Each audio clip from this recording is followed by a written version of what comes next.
Hello friends, welcome to my online YouTube channel innovative chemistry by Bhavesh Patel. मित्रों, આપણે આજથી હવે સ્ટાન્ડર્ડ 12થનું નવું ચેપ્ટર અને બહુ જ ઉપયોગી એવું આ ચેપ્ટર છે મિત્રો। તો આ જે ચેપ્ટર છે મિત્રો એનો થોડોક જે ભાગ જે છે એ આપણે ધોરણ 11માં ભણીને આવ્યા છે અને મેં તમને એ વખત પણ સમજાવેલું કે આ જે ચેપ્ટરનો જે પૂર્વ જ્ઞાન છે એ આપણે ધોરણ 12માં એની જરૂર પડવાની છે। તો એ ચેપ્ટર જે હતું ધોરણ 11માં મિત્રો રેડોક્સ પ્રક્રિયા। તો આ ચેપ્ટર ભણતા પહેલા આપણે થોડાક એ રેડોક્સ પ્રક્રિયા એટલે કે રેડોક્સ ચેપ્ટરના થોડાક જે એવા પદો છે એને ફરીથી એક વખત રિપીટ કરવા પડશે, યાદ કરવા પડશે।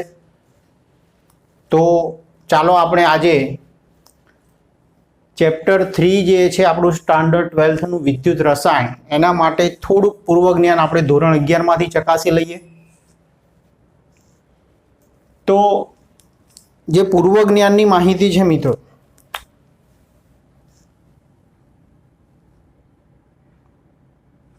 એમાં થોડાક પદો છે આપણે સમજવાના છે।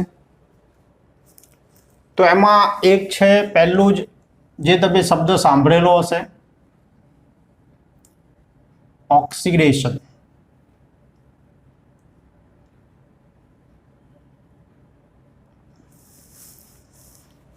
તો ઓક્સિડેશન મિત્રો કોને કહેવાય? તો એમાં આપણે સમજેલા કે કોઈ પણ તટસ્થ પરમાણુ હોય, અણુ હોય, તત્વ હોય કે આયન હોય, જો એ ઇલેક્ટ્રોન ગુમાવે છે બરાબર, તો એને આપણે ઓક્સિડેશન થયું કહેવાય। ઇલેક્ટ્રોન વિનિમયના સંદર્ભમાં આપણે એ વ્યાખ્યા લખી શકીએ અને અહીંયા આપણે આ ચેપ્ટરમાં એટલે કે વિદ્યુત રસાયણમાં ઇલેક્ટ્રોન વિનિમયના સંદર્ભમાં જે ઓક્સિડેશન છે એને ખાસ સમજવાનું છે। તો આપણે એની વ્યાખ્યા લખીએ।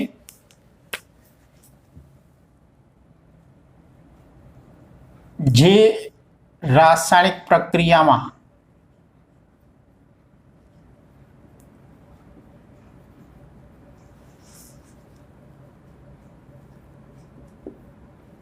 તટસ્થ પરમાણુ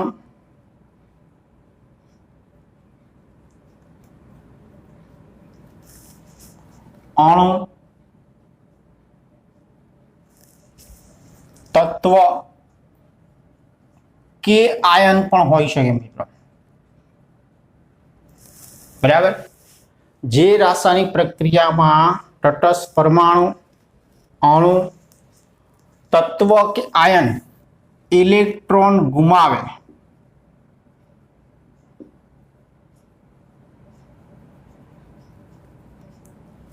એટલે કે ઇલેક્ટ્રોન શું કરે? દૂર કરે। ઇલેક્ટ્રોન ગુમાવે તે પ્રક્રિયાને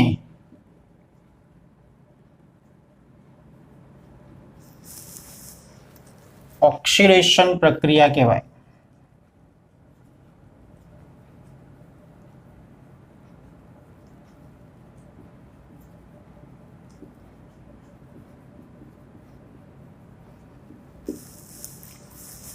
હવે આપણે એના થોડાક ઉદાહરણ જોઈએ।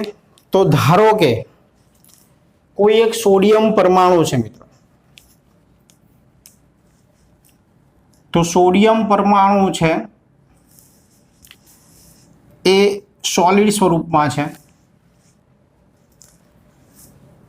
તો સોડિયમ પરમાણુની જે ઇલેક્ટ્રોન રચના છે એમાં 2, 8 અને 1 પરમાણુ હોય। બાહ્યતમ કક્ષામાં એક ઇલેક્ટ્રોન હોય છે। કેટલા ઇલેક્ટ્રોન હોય છે? 1 બાહ્યતમ કક્ષા। તો સોડિયમ પરમાણુ શું કરે છે? નજીકના નિષ્ક્રિય વાયુ જેવી ઇલેક્ટ્રોન રચના પ્રાપ્ત કરવા માટે આ ઇલેક્ટ્રોન શું કરે છે? ગુમાવી દે છે। તો ઇલેક્ટ્રોન ગુમાવવાની પ્રક્રિયા શું હતું? તત્વ બી હતું અથવા તટસ્થ પરમાણુ પણ કહી શકાય। તો એ શું કરે છે? ઇલેક્ટ્રોન ગુમાવે છે। તો શું બનાવે છે? તો સોડિયમ પ્લસ આયન બનાવે છે Na+, અને એક ઇલેક્ટ્રોન શું કરે છે? ગુમાવે છે. તો અહીંયા જે સોડિયમ બને છે એની હવે ઇલેક્ટ્રોનના આ એક ઇલેક્ટ્રોન ગુમાવી દીધો એટલે શું થઈ ગઈ? નજીકના નિષ્ક્રિય વાયુ જેવી નિયોન જેવી રચના પ્રાપ્ત થઈ ગઈ. બરાબર. હવે એમાં 10 જ ઇલેક્ટ્રોન છે નિયોન જેટલા. તો આ પ્રક્રિયાને આપણે શું કહી શકીએ? ઓક્સિડેશન. તો મિત્રો એ તટસ્થ પરમાણુ હોઈ શકે, તત્વ હોઈ શકે, અણુ પણ હોઈ શકે. દાખલા તરીકે આયનનું એક ઉદાહરણ જે લઈએ, Fe+2 છે મિત્રો, Fe+2. બરાબર. તો આનો અર્થ શું થયો કે એને એક ઇલેક્ટ્રોન શું કરે, બે ઇલેક્ટ્રોન શું કરેલા છે? ગુમાવેલા છે. બરાબર. તો હજી આનું ફરીથી આગળ ઓક્સિડેશન થાય અને જો એ વધારાનો એક ઇલેક્ટ્રોન ગુમાવે તો Fe+2 ની જગ્યાએ હજી એક ઇલેક્ટ્રોન વધારે ગુમાવે તો શું થઈ જાય? +3. તો એ આયન પણ હોઈ શકે ઓક્સિડેશન પ્રક્રિયા માટે. ઓકે. સમજી લો કે મિત્રો Cl- છે, Cl-. આનો અર્થ એવો થયો કે એણે એક ઇલેક્ટ્રોન મેળવેલો છે. અત્યારે હાલ એને એક ઇલેક્ટ્રોન મેળવેલો છે, પણ એક ઇલેક્ટ્રોન જે મેળવેલો છે પાછો આપી દે છે એટલે ગુમાવી દે છે. ચલો એક ઇલેક્ટ્રોન એને ગુમાવી દીધો તો અહીંયા માત્ર શું વધે? Cl, કારણ કે એને ઇલેક્ટ્રોન ગુમાવી દીધો. પરંતુ મિત્રો એકલો ક્લોરીન અસ્તિત્વ ધરાવતો નથી, કારણ કે ક્લોરીન વાયુ સ્વરૂપે એટલે કે અણુ સ્વરૂપે અસ્તિત્વ ધરાવે છે. એટલે આપણે અહીંયા કેટલા લખવા પડે? 2 લખવા પડે, Cl2. ચલો Cl2 લખીશું તો સામે એક Cl જે છે ને એક ઇલેક્ટ્રોન ગુમાવે તો 2 Cl કેટલા ઇલેક્ટ્રોન ગુમાવશે? 2 ઇલેક્ટ્રોન.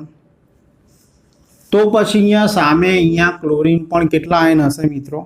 2. તો આખું ઇક્વેશન આપણે આ રીતે લખી શકીએ. તો અહીંયા જે મિત્રો ત્રણ પ્રક્રિયા જે આપણે લખેલી છે એ ઓક્સિડેશન બતાવે છે. શું બતાવે છે? ઓક્સિડેશન.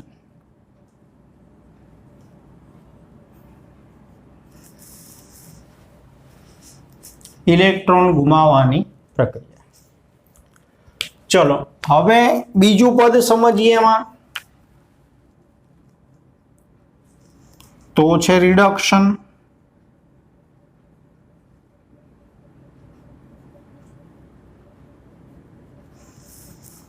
બરાબર. પહેલું પદ આપણે સમજ્યા ઓક્સિડેશન, બીજું પદ રિડક્શન સમજીએ, પૂર્વ જ્ઞાન. તો જે રાસાયણિક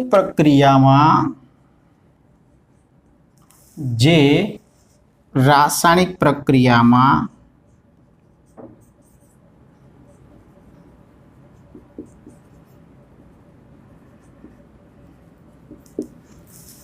તટસ્થ પરમાણુ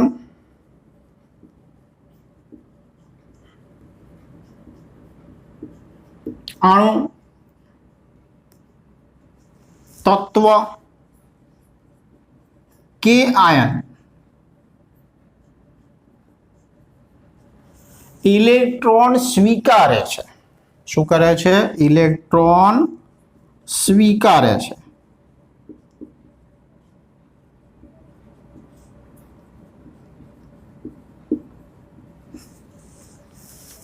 ઓકે. તો તે પ્રક્રિયાને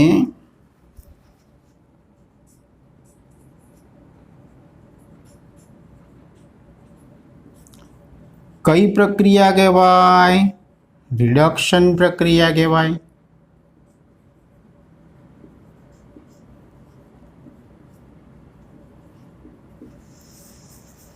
ઓકે. હવે આના ઉદાહરણ જોઈએ. તો સમજી લો કે કોઈ તટસ્થ પરમાણુ છે, દાખલા તરીકે Cl છે. બરાબર. તો Cl પરમાણુ એક ઇલેક્ટ્રોન શું કરે છે? સ્વીકારે છે, મેળવે છે. તો એની બાહ્યતમ કક્ષામાં 2, 8 અને 7 ઇલેક્ટ્રોન હોય તો બાહ્યતમ કક્ષામાં 7 ઇલેક્ટ્રોન હોય તો તે શું કરશે? નજીકના નિષ્ક્રિય વાયુ જેવી એટલે કે આર્ગોન જેવી રચના પ્રાપ્ત કરવા માટે એક ઇલેક્ટ્રોન મેળવશે. તો એક ઇલેક્ટ્રોન મેળવશે એટલે અહીંયા Cl- બનાવશે અને એક ઇલેક્ટ્રોન મેળવશે એટલે એને આપણે કઈ બાજુ લખી શકીએ? યસ, જમણી બાજુ.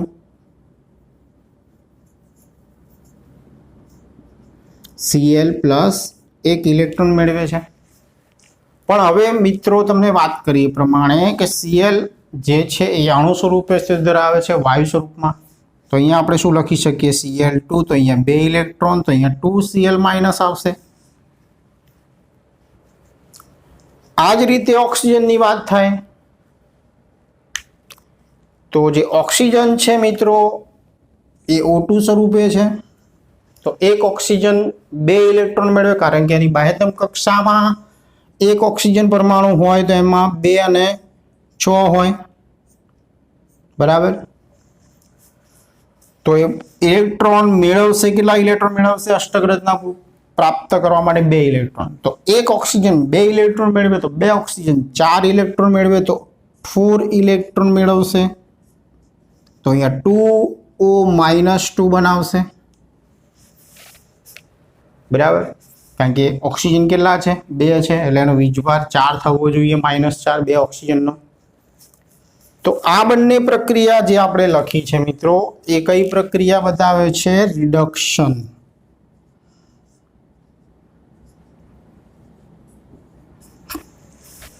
ઓકે, તો આ પ્રક્રિયાને આધારે આપણને ખ્યાલ આવી ગયો મિત્રો. ઓક્સિડેશન એટલે ઇલેક્ટ્રોન ગુમાવવાની પ્રક્રિયા અને રિડક્શન એટલે ઇલેક્ટ્રોન મેળવવાની પ્રક્રિયા. એ તટસ્થ પરમાણુ હોઈ શકે, અણુ હોઈ શકે, આયન હોઈ શકે, તત્વો હોઈ શકે, બરાબર. ચલો એના પછી ત્રીજું પદ જે છે ઓક્સિડેશન કરતા.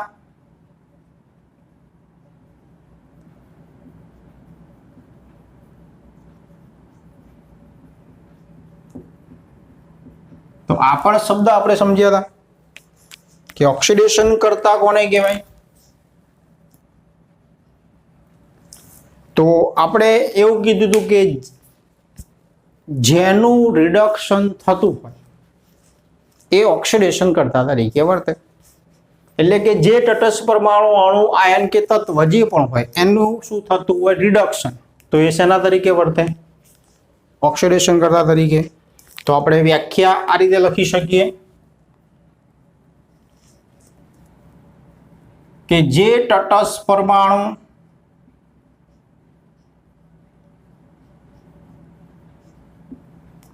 અણુ, તત્વ કે આયન, બરાબર, નું શું થતું હોય? રિડક્શન થતું હોય.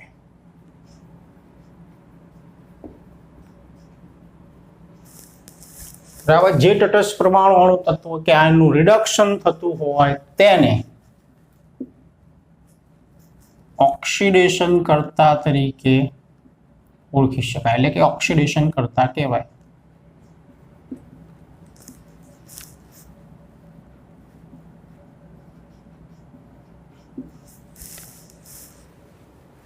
ઓકે, અને પછી જોઈએ રિડક્શન કરતા.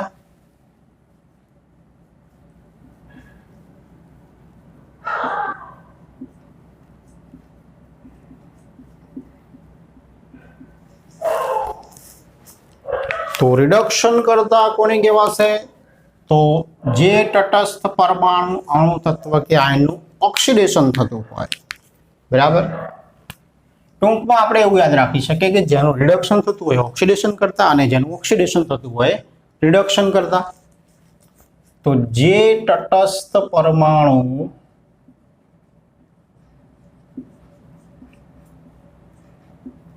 અણુ, તત્વ કે આયનનું શું થતું હોય? ઓક્સિડેશન થતું હોય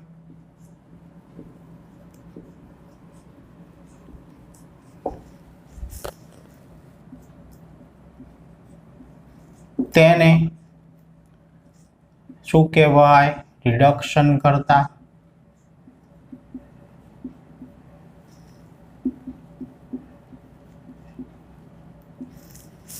ઓકે, તો ચાર પદોનું પૂર્વ જ્ઞાન આપણે મેળવ્યું મિત્રો. આ વસ્તુ આપણે સમજી જ ગયા હતા ધોરણ 11માં રેડોક્સ ચેપ્ટરમાં. તો એનું ફરીથી રૂપાંતર આપણે યાદ કરી લીધા એને. હવે આગળ એક શબ્દ બીજો પણ આપણે સમજવાનો છે જેનું નામ છે વિદ્યુત ધ્રુવ. વિદ્યુત ધ્રુવ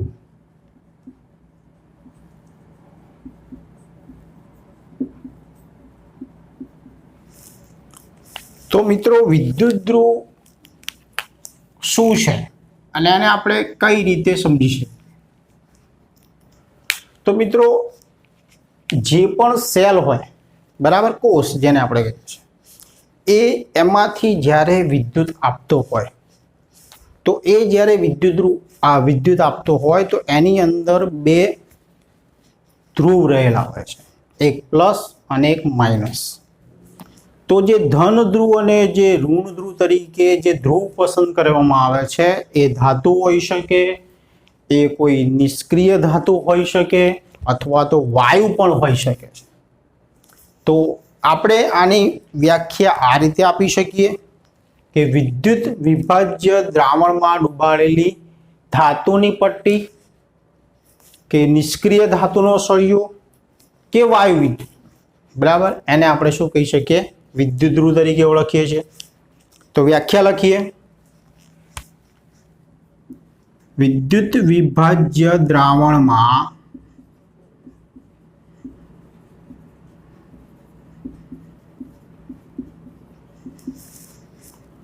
ડૂબાડેલી ધાતુની પટ્ટી, બરાબર. અત્યારે હાલ આપણે વ્યાખ્યામાં ધાતુની પટ્ટીનો ઉલ્લેખ કરીશું કારણ કે મોટાભાગના જે વિદ્યુત ધ્રુવ હોય છે ધાતુના બનેલા હોય છે. તો વિદ્યુત વિભાજ્ય દ્રાવણમાં ડૂબાડેલી ધાતુની પટ્ટીને વિદ્યુત ધ્રુવ તરીકે ઓળખવામાં આવે છે.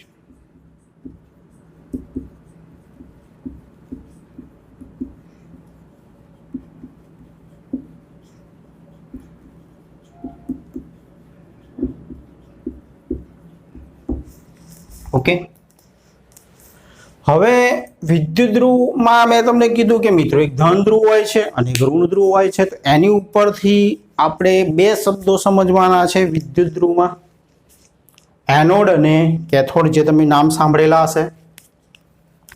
તો એનોડ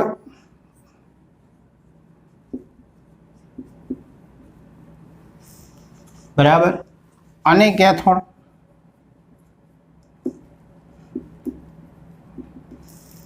તો મિત્રો એનોડ કોને કહેવાય?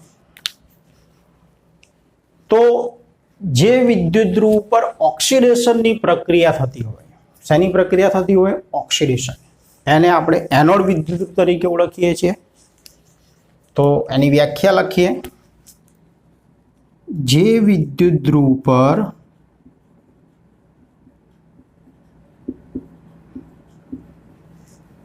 ઓક્સિડેશન પ્રક્રિયા થાય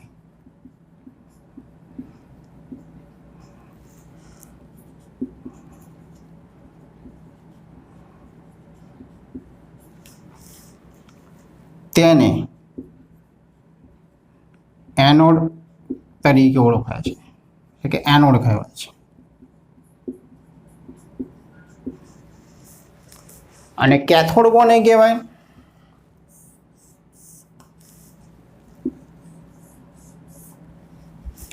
તો જે વિદ્યુત ધ્રુવ પર રિડક્શન પ્રક્રિયા થતી હોય.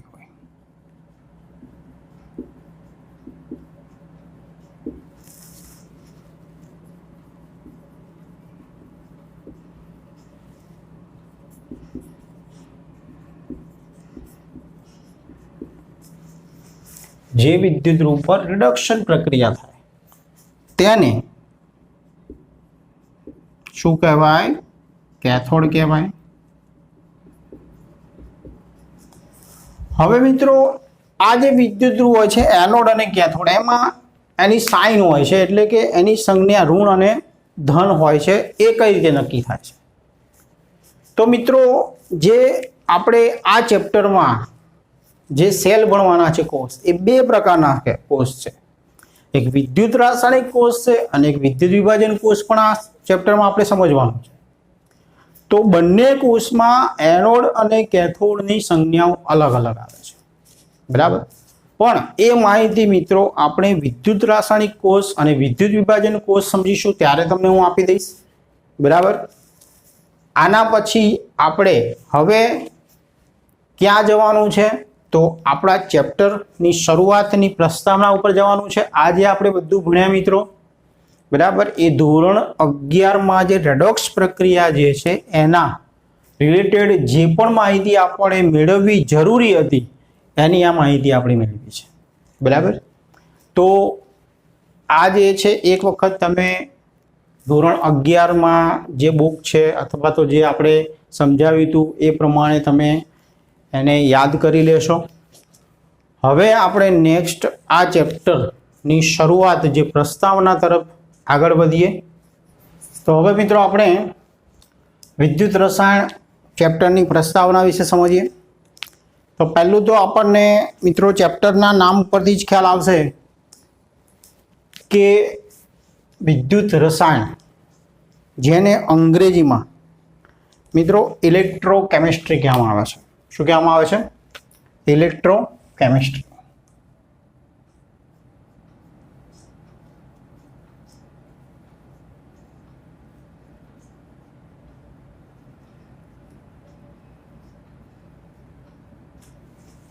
તો જે આ જે ઇલેક્ટ્રોકેમિસ્ટ્રી શબ્દ છે મિત્રો,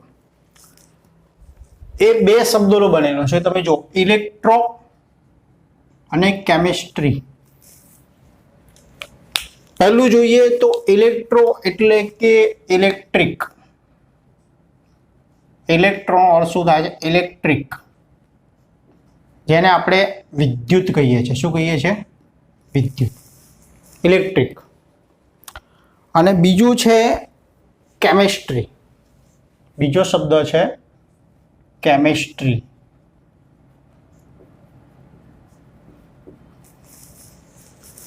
જેને આપણે કહીએ છીએ રસાયણ વિજ્ઞાન.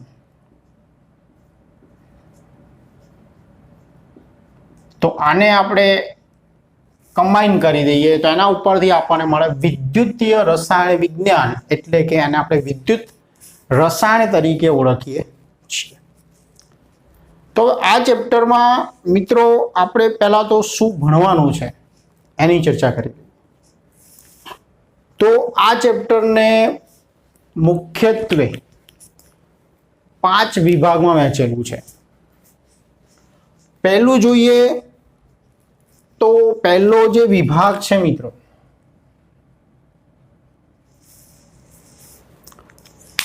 એ વિદ્યુત રાસાયણિક કોષ વિશે સમજવાનું છે. આપણે આ ચેપ્ટરમાં આપણે શું ભણવાનું છે એની માહિતી પહેલા મેળવી લઈએ. વિદ્યુત રાસાયણિક કોષ વિશે આપણે આ ચેપ્ટરમાં ભણવાનું છે.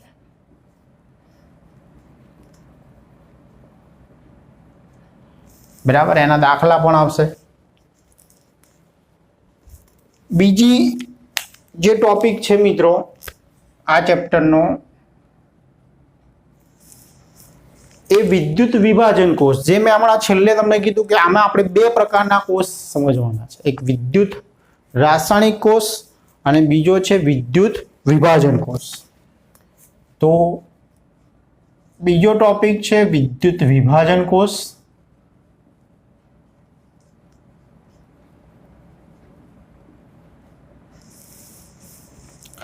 પછી ત્રીજો ટોપિક છે મિત્રો આમાં કે જેને ત્રીજા વિભાગમાં વહેંચેલું છે, એમાં વાહકતા, બરાબર, અવરોધકતા, પછી વિશિષ્ટ વાહકતા, મોલર વાહકતા, આવા બધા જે પર્યાયો છે આપણે વિસ્તૃતમાં સમજવાના છે. વાહકતા, અવરોધકતા,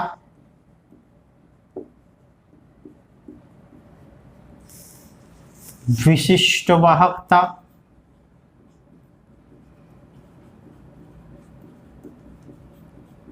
મોલર વાહકતા, બરાબર, આ બધા પર્યાયો આપણે આ વિભાગમાં સમજવાના છે વિસ્તૃત સ્વરૂપ. પછી એક ચોથો વિભાગ જે આપેલો છે એ બેટરી, એટલે કે જે આપણે જુદા જુદા પ્રકારના કોષનો જે વ્યવહારમાં ઉપયોગ કરીએ છીએ, જેમ કે સૂકો કોષ છે, લીડ સંગ્રાહક કોષ છે, પછી લિથિયમ આયન બેટરી જે છે, બરાબર, બળતણ કોષ છે, આ બધા સેલ આપણે સમજવાના છે. તો એમાં આખો એ વિભાગ બેટરી તરીકે દર્શાવેલો છે. બેટરી, બરાબર, એમાં બધા જુદા જુદા સેલ આવે છે.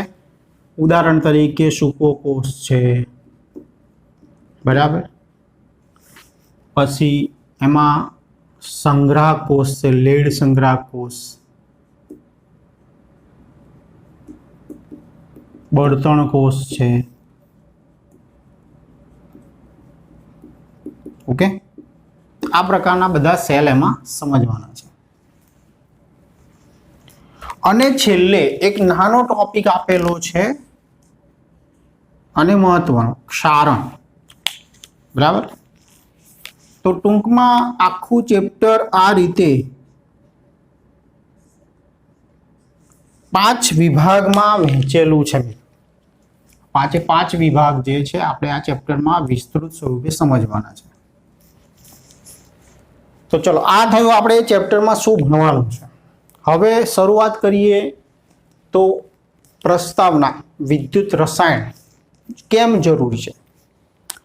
તો ઘણી વખતે મિત્રો જે વિદ્યુત ઉર્જા આપીને આપણે રાસાયણિક પ્રક્રિયા કરતા હોય છે, ઘણામાં રાસાયણિક પ્રક્રિયા દ્વારા વિદ્યુત ઉત્પન્ન થતું હોય છે. ટૂંકમાં વ્યવહારમાં એવા ઘણા ઉપકરણો છે કે જે રાસાયણિક ઉર્જાનું વિદ્યુત ઉર્જામાં રૂપાંતર કરે છે, જ્યારે અમુક એવા પણ ઉપકરણો છે જેમાંથી વિદ્યુત ઉર્જા દ્વારા આપણે રાસાયણિક ઉર્જામાં એનું રૂપાંતર કરી શકીએ છીએ, બરાબર. તો પહેલું જે પ્રસ્તાવનાનો ટોપિક છે મિત્રો, ખાસ વ્યવહારમાં ઘણા એવા જે પ્રક્રિયાઓ છે કે જેમાં વિદ્યુત ઉર્જા આપીને રાસાયણિક પ્રક્રિયા કરવામાં આવે છે. વિદ્યુત ઉર્જા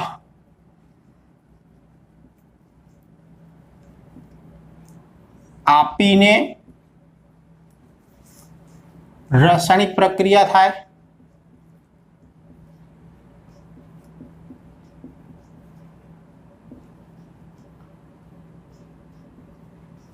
જ્યારે ઘણા એવા પણ પ્રક્રિયાઓ છે કે જેમાં રસાયણ વચ્ચે પ્રક્રિયા થઈને શું ઉત્પન્ન થાય છે, વિદ્યુત. એટલે કે રાસાયણિક પ્રક્રિયા દ્વારા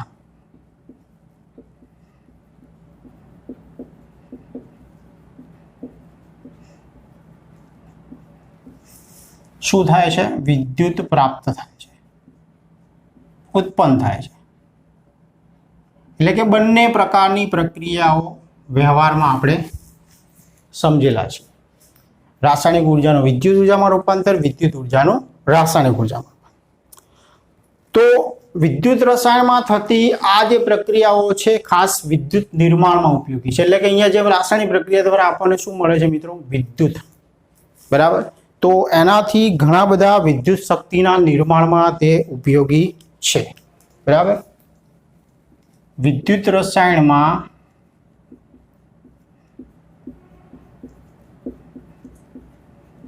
થતી પ્રક્રિયાઓ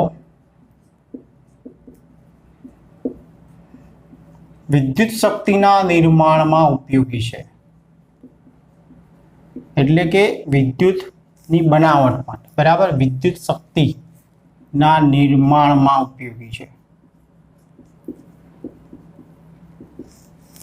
ઓકે, તો આ પ્રક્રિયાઓ વ્યવહારમાં જે થતી હોય છે મિત્રો, એ સ્વયંસ્ફુરિત થતી હોય છે. ઘણી પ્રક્રિયાઓ, દાખલા તરીકે તમે આપણે જે પેન્સિલ સેલ હોય છે ઘડિયાળનો, જે ઘડિયાળમાં પૂરવાનો જે સેલ આવે છે, અથવા તો મોબાઈલમાં જે બેટરી છે, તો એ જે સેલ છે એની અંદર રસાયણો વચ્ચે પ્રક્રિયા થાય છે, આપમેળે પ્રક્રિયા થાય છે, અને એમાંથી આપણને શું મળે છે, વિદ્યુત મળે છે, બરાબર.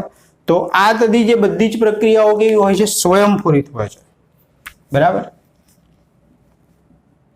આ પ્રક્રિયાઓ આપમેળે થતી હોય છે. એટલે કે સ્વયંસ્ફુરિત હોય છે।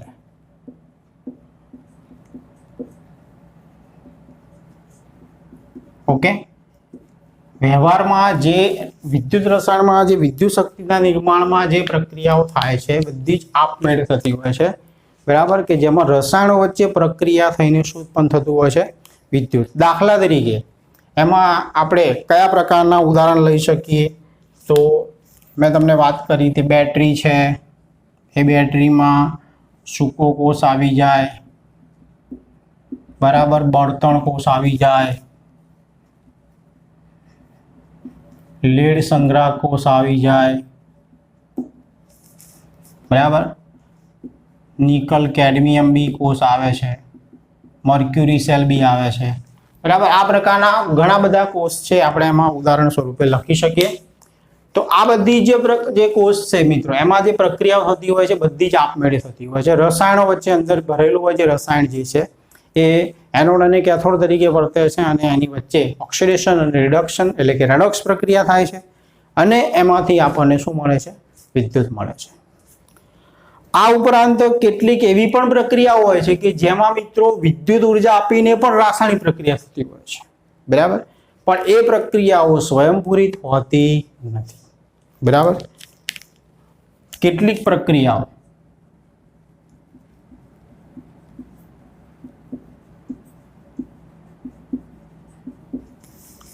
વિદ્યુતનું શેમાં રૂપાંતર કરે છે? રાસાયણિક ઉર્જામાં। વિદ્યુત ઉર્જાનું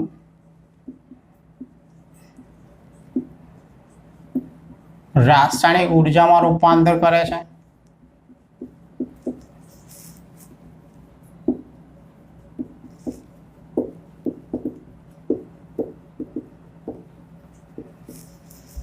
બરાબર, પણ આ પ્રક્રિયાઓ સ્વયંસ્ફુરિત હોતી નથી, બરાબર, આમાં બહારથી વિદ્યુત આપવી પડે છે।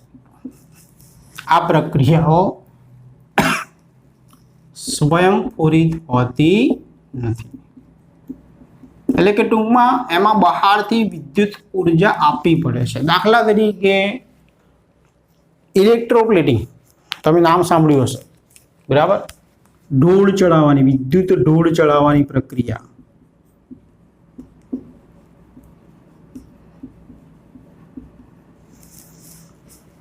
ઓકે, જેને આપણે ઇલેક્ટ્રોપ્લેટિંગ કહીએ છીએ। તો આમાં શું હોય છે મિત્રો? બહારથી વિદ્યુત ઉર્જા આપવી પડે છે બેટરી મારફતે અને એનોડ અને કેથોડ ઉપર એ ધાતુ જમા થાય છે, એટલે કે એની ઉપર એ ધાતુનું પડ ચડે છે, અસ્તર ચડે છે, જેને આપણે ઇલેક્ટ્રોપ્લેટિંગ ગુજરાતીમાં કહીએ તો ઢોળ ચડાવવાની પ્રક્રિયા। ઢોળ ચડાવવાની નહીં હો મિત્રો, વિદ્યુત ઢોળ એટલે કે પ્લેટિંગ થવું, એની ઉપર એક ધાતુ ઉપર બીજી ધાતુનું લેયર થવું, જેને આપણે વિદ્યુત ઢોળ ચડાવવાની પ્રક્રિયા કહીએ છીએ। ઓકે, તો કેટલીક પ્રક્રિયાઓ છે, પછી કેટલીક ધાતુના જે વિદ્યુત વિભાજ્ય દ્રાવણ છે એનું વિદ્યુત વિભાજન પણ કરવામાં આવે છે, જેમ કે NaCl નું વિદ્યુત વિભાજન, સાંદ્ર NaCl ના જલીય દ્રાવણનું વિદ્યુત વિભાજન, બરાબર। તો જે વિદ્યુત વિભાજન જે થતું હોય છે મિત્રો, એમાં પણ એનોડ અને કેથોડ ઉપર ધાતુ અને વાયુ આપણને પ્રાપ્ત થાય છે, બરાબર। તો આ બધી જે પ્રક્રિયાઓ થાય છે એ વ્યવહારમાં આપણે બે પ્રકારની પ્રક્રિયાઓનો અભ્યાસ કરવાનો છે ને એમાં પણ મેં તમને કીધું કે આપણે એક વિદ્યુત રાસાયણિક કોષ કે જે રાસાયણિક પ્રક્રિયાનું વિદ્યુત ઉર્જામાં રૂપાંતર કરતા સિદ્ધાંત ઉપર કાર્ય કરશે, એટલે એનું વિસ્તૃત માહિતી મેળવવાની છે। વિદ્યુત વિભાજન કોષ કે જે વિદ્યુત ઉર્જાનું રાસાયણિક ઉર્જામાં રૂપાંતર કરતા સિદ્ધાંત ઉપર કાર્ય કરશે, એની પણ માહિતી આપણે આ ચેપ્ટરમાં મેળવવાની છે। તો આ થઈ મિત્રો પ્રસ્તાવના। હવે આપણે આગળ જે વિદ્યુત રાસાયણિક કોષ જે છે, બરાબર, એના વિશે માહિતી મેળવીએ। તો મિત્રો આપણે એ જે વિદ્યુત રાસાયણિક કોષ સમજતા પહેલા એક નાનું ઉદાહરણ સમજીએ। દાખલા તરીકે અહીંયા આપણને એક બીકર આપેલું છે,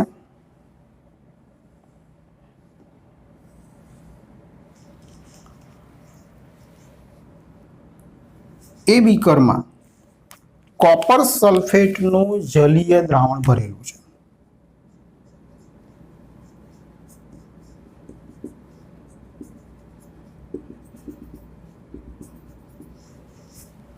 શેનું દ્રાવણ ભરેલું છે? CuSO4 નું જલીય દ્રાવણ ભરેલું છે.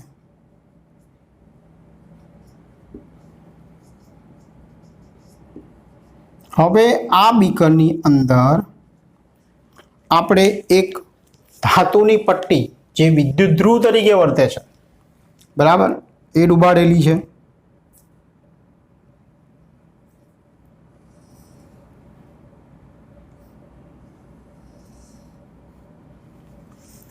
બરાબર.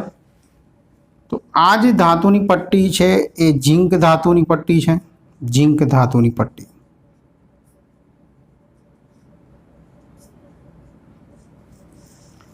તો આ ઝિંક ધાતુની પટ્ટી મિત્રો જ્યારે આપણે અહીંયા ડુબાડીશું CuSO4 ના જલીયમાં, તો એની વચ્ચે રાસાયણિક પ્રક્રિયા થાય છે. કઈ રાસાયણિક પ્રક્રિયા થશે? તો ચાલો સમજીએ. અહીંયા શું થશે? તો ઝિંક ધાતુની પટ્ટી જે છે, બરાબર, એ અહીંયા ઓક્સિડેશન પામે છે, બરાબર. એટલે કે Zn માંથી Zn+2 બને છે. એટલે કે ઝિંક ધાતુ 2 ઇલેક્ટ્રોન ગુમાવે છે. કેટલા ઇલેક્ટ્રોન ગુમાવે છે? 2 ઇલેક્ટ્રોન, બરાબર. અને જે 2 ઇલેક્ટ્રોન જે ગુમાવે છે ઝિંક ધાતુ, એટલા કારણે Zn ધાતુનું ઓક્સિડેશન થઈને Zn ધાતુની પટ્ટી છે એટલે Zn સોલિડ નું ઓક્સિડેશન થાય છે. એટલે કે Zn+2 આયનો બનાવે છે, બરાબર. અને તે 2 ઇલેક્ટ્રોન શું કરે છે? ગુમાવે છે. આ પ્રક્રિયાને શું કહેવાય? આગળ આપણે સમજાવ્યા પ્રમાણે ઓક્સિડેશન પ્રક્રિયા કહેવાય. આટલે સુધી માહિતી મળી. હવે તમને ખ્યાલ છે મિત્રો કે દ્રાવણમાં CuSO4 નું જલીય દ્રાવણ છે, તો એની અંદર 2 આયનો હોય, Cu+2 અને SO4-2. તો દ્રાવણમાં રહેલા જે Cu+2 આયનો છે એ આ જે 2 ઇલેક્ટ્રોન જે Zn એ મુક્ત કર્યા એને શું કરશે? એક્સેપ્ટ કરી લેશે, એટલે કે સ્વીકારી લેશે. અને એ Cu+2 માંથી 2 ઇલેક્ટ્રોન મેળવીને Cu બનાવશે. અને એ Cu જે છે એ આ જે Zn ધાતુની પટ્ટી ઉપર ધાતુ સ્વરૂપે જમા થાય છે. અહીંયા આ રીતે Zn ધાતુની પટ્ટી ઉપર અહીંયા જમા થઈ જશે. ટૂંકમાં દ્રાવણમાં જે CuSO4 હતું એમાં Cu+2 આયનોનું શું થયું? રિડક્શન થઈ ગયું. એટલે કે Cu+2 આયનો એ Zn ધાતુએ જે 2 ઇલેક્ટ્રોન ગુમાવ્યા હતા, 2 ઇલેક્ટ્રોન સ્વીકારી લીધા. અને સ્વીકારીને શેમાં રૂપાંતર થઈ ગયું એનું? Cuમાં, Cu સોલિડમાં. અને જે Cu સોલિડ જે બન્યું એ અહીંયા આ રીતે જમા થઈ ગયું અહીંયા Zn ધાતુની પટ્ટી ઉપર, બરાબર. એટલે અહીંયા કઈ પ્રક્રિયા થઈ? રિડક્શન, બરાબર. હવે આ બંને પ્રક્રિયાને આપણે એનો સરવાળો કરીએ તો 2 ઇલેક્ટ્રોન આપણે સામસામે દૂર કરી શકીએ. તો આખી કુલ પ્રક્રિયા શું લખી શકાય? Zn solid plus Cu+2 aqueous કહેવાય. અને આ એનું જે સોલ્યુશન હશે એક્વિયસ હશે, એટલે એક્યુ લખી શકાય આપણે. Zn+2 એક્વિયસ હશે એટલે કે એક્વા કહી શકાય એને. અને Cu સોલિડ. ટૂંકમાં એવું કહી શકાય કે આ આખી પ્રક્રિયા જે છે બીકરમાં ઓક્સિડેશન પણ થાય છે Zn-નું અને Cu+2 નું રિડક્શન પણ થાય છે. એટલે કે આ પ્રક્રિયા જે આપણે સમજ્યા એ કઈ પ્રક્રિયા કહેવાય? રેડોક્સ પ્રક્રિયા, બરાબર. કે જે પ્રક્રિયામાં ઓક્સિડેશન રિડક્શન બંને સાથે થતું હોય તો એવી પ્રક્રિયાને કઈ પ્રક્રિયા કહેવાય? રેડોક્સ પ્રક્રિયા. તો હવે મિત્રો અહીંયા આપણે શું સમજવાનું હતું ખાસ? કે આ જે પ્રક્રિયા છે આ પ્રક્રિયામાં ઝેડન ધાતુ જે છે ઇલેક્ટ્રોન ગુમાવે છે અને એ ઇલેક્ટ્રોન દ્રાવણમાં જાય છે અને એ ઇલેક્ટ્રોન સામે Cu+2 આયન મેળવી લે છે, બરાબર. પણ આ જે રેડોક્સ પ્રક્રિયા થાય છે એ દરમિયાન જે ઉત્પન્ન થતા ઇલેક્ટ્રોનનો ઉપયોગ આપણે અહીંયા કરી શકતા નથી, બરાબર. કે જે આપણે અહીંયા લખ્યું કે વિદ્યુત રસાયણમાં થતી પ્રક્રિયાઓ વિદ્યુત શક્તિના નિર્માણમાં ઉપયોગી છે, બરાબર. તો અહીંયા જે એક પાત્રમાં આ જે પ્રક્રિયા થાય છે રેડોક્સ પ્રક્રિયા થાય છે, એ બી ઓક્સિડેશન અને રિડક્શન, પણ અહીંયા જે ઇલેક્ટ્રોન ઉત્પન્ન થાય છે ગુમાવે છે એ ઇલેક્ટ્રોનનો ઉપયોગ આપણે વિદ્યુત શક્તિના નિર્માણમાં કરી શકતા નથી. તો હવે શું કરવું સાહેબ? આ તો રેડોક્સ પ્રક્રિયા છે, આનો ઉપાય શું? તો મિત્રો આનો જે ઉપાય છે એ આપણા ચેપ્ટરની પહેલી થિયરી જે આપણે સમજવાની છે વિદ્યુત રાસાયણિક કોષ, એ આપણો આન્સર છે, બરાબર. તો નેક્સ્ટ લેક્ચરમાં આપણે આ ચેપ્ટરની પહેલી જ મોસ્ટ આઈએમપી થિયરી વિદ્યુત રાસાયણિક કોષ વિશે માહિતી મેળવવાની છે. તો બીજા લેક્ચર માટે મિત્રો તૈયાર થઈ જજો ખાસ, બરાબર. બહુ જ મોસ્ટ આઈએમપી થિયરી છે અને અહીંયા જે આપણે ઇલેક્ટ્રોનનો ઉપયોગ નથી કરી શક્યા વિદ્યુત શક્તિના નિર્માણમાં, તો ત્યાં કેવી રીતે કરવાનો છે, બરાબર, એ આપણે ખાસ વ્યવસ્થિત રીતે સમજવાનું છે. તો આજના લેક્ચર મિત્રો ગમ્યો હોય તમને તો લાઈક કરો, શેર કરો, સબસ્ક્રાઈબ કરજો. બહુ જ મહત્વનું ચેપ્ટર છે મિત્રો, ખાસ શાંતિથી આખો જ વિડીયો ધ્યાનથી સાંભળજો, બરાબર. અને બહુ જ મહત્વનું અને મજાનું ચેપ્ટર છે. તમને શરૂઆતમાં એવું લાગશે કે આ ચેપ્ટર થોડુંક અઘરું છે, પણ મિત્રો એક વખત આનો કન્સેપ્ટ સમજી ગયા પછી આ ચેપ્ટર તમને બહુ જ સહેલું લાગશે. Okay, thank you.